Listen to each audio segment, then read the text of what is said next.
भक्तों ने राम कबीर।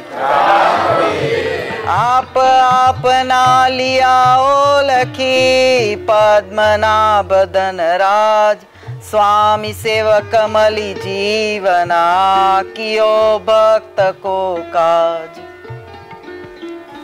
राम कबीर।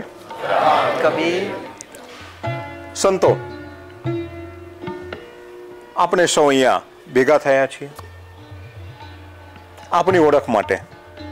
પાટણમાં ધનરાજ પંડ્યા એમની ઓળખાણ માટે પદ્મનાભના શરણમાં ગયા।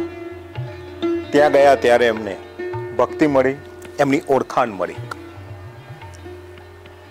આપણે સૌ અહીંયા ભેગા થયા છીએ। શા માટે ભેગા થયા?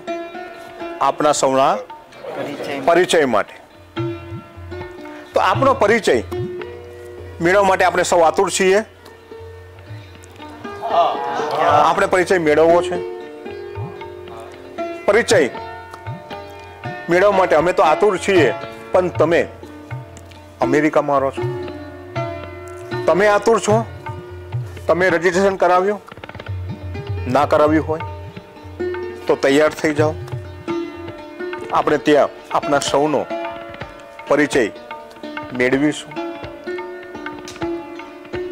પરિચય મેળવીને આપણે આપણા આત્મ કલ્યાણને માર્ગે આપણે આગળ વધવું છે। તો સંતો,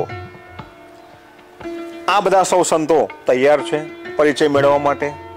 આપ પણ તૈયાર થઈ જાઓ। સર્વે સંતોને સાદર રામ કબીર। जय राम कबीर बोलो राम कबीर जय राम।